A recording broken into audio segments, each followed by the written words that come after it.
Hello friends, আমি অর্পিতা। অর্পিস ওয়ার্ল্ডে আপনাদের স্বাগত। বাঙালি মাত্রই কিন্তু পিঠে খেতে পছন্দ করে, আর সামনেই রয়েছে পৌষ সংক্রান্তি।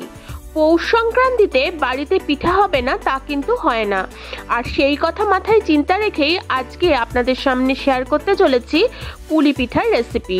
তবে আসুন দেখে নেওয়া যাক আজকের এই রেসিপিটি।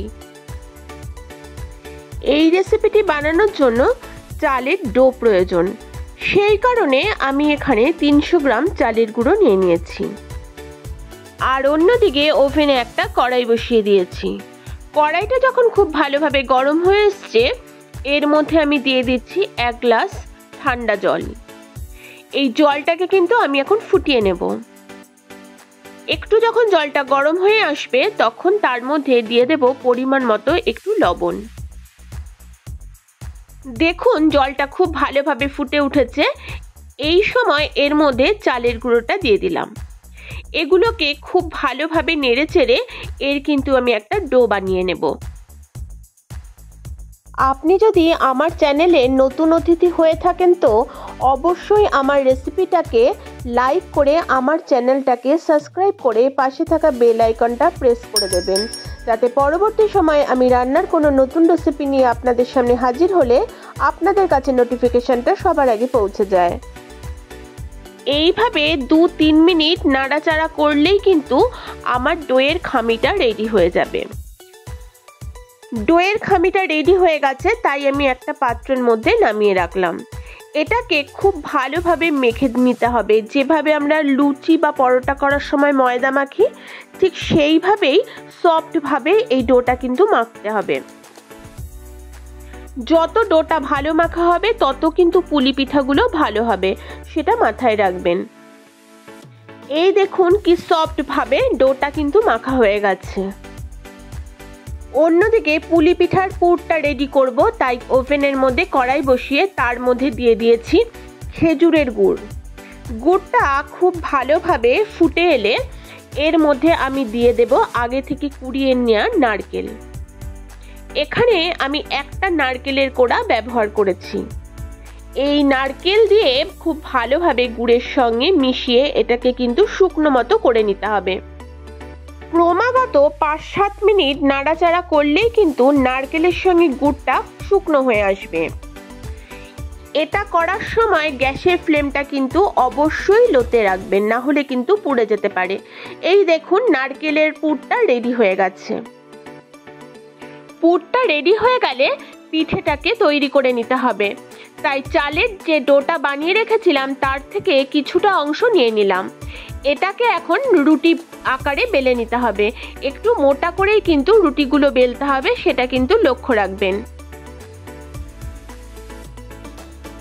চালের রুটিটা বেলা হয়ে গেলে ভেতরে যে নারকেলের পুরটা আমি রেডি করে রেখেছিলাম, সেই নারকেলের আর গুড়ের পুরটা এর মাঝখানে দিয়ে ফোল্ড করে দিলাম। ফোল্ড করে হাতের আঙুল দিয়ে চেপে চেপে এর শেপটাও কিন্তু আমি করে নিচ্ছি। দেখতেই পাচ্ছেন কিভাবে শেপটা করছি। তারপর যে কোনো একটা বাটির কাঁধ দিয়ে এটাকে পুলির আকারে কেটে নিচ্ছি। এটা যেহেতু অনেকটা চন্দ্রের মতো আকার হয়, সেই জন্য একে চন্দ্রপুলিও বলা হয়। তারপর আঙুলের সাহায্যে এটার একটা ডিজাইন করে দিচ্ছি। আপনারা এটা না করতে চাইলে নাও করতে পারেন, তবে এইভাবে ডিজাইন করে দিলে দেখতে বেশ সুন্দর হয়। এই একই পদ্ধতিতে সমস্ত পুলিগুলো কিন্তু আমার কেটে রেডি করা হয়ে গেছে। এখন এই পুলিগুলোকে ভাপে দেওয়ার অপেক্ষা। তাই ওভেনে একটা বাটি বসিয়ে দিয়েছি, আর এই বাটিতে অর্ধেক মতো জল দিয়েছি, আপনারা দেখতেই পাচ্ছেন। তার উপর দিয়ে দিলাম একটা ঝাঁঝরি থালা। এখন উপর দিয়ে দিতে হবে একটুখানি সাদা তেল। এই সাদা তেলটা পুরো ঝাঁঝরি থালার মধ্যে ব্রাশ করে নিতে হবে। আমি হাত দিয়েই সমস্ত তেলটা পুরো থালার মধ্যে দিয়ে দিলাম, যাতে যখন পিঠেটা ভাপে দেওয়া হবে তখন খুব তাড়াতাড়ি উঠে আসে। এবার যে পুলিগুলো আমি রেডি করে রেখেছিলাম সেই পুলিগুলো একটা একটা করে ঝাঁঝরি থালার মধ্যে দিয়ে দিচ্ছি। সমস্ত পুলি দিতে যাবেন না, তাহলে কিন্তু ভেঙে যাওয়ার সম্ভাবনা থাকে। তাই এখানে একটু ফাঁকা ফাঁকা করে পুলিগুলোকে দিয়ে দিতে হবে।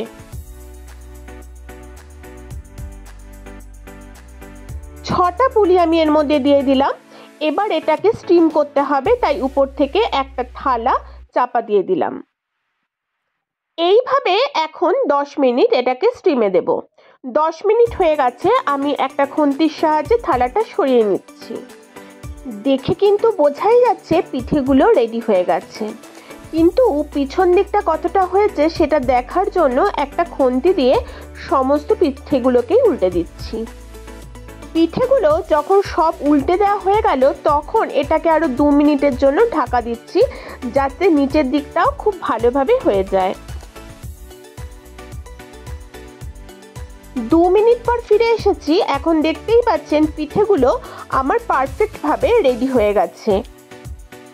সমস্ত টিপসগুলো যদি ফলো করেন আমার মতো পারফেক্ট পুলি পিঠা আপনারাও কিন্তু পৌষ সংক্রান্তির সকালে বানিয়ে ফেলতে পারবেন। রেসিপিটা ভালো লাগলে অবশ্যই কমেন্টস করে আমাকে উৎসাহিত করবেন। আজকের জন্য টাটা, সকলে ভালো থাকবেন, সুস্থ থাকবেন। আবার দেখা হচ্ছে পরবর্তী নতুন রেসিপির সাথে। ধন্যবাদ।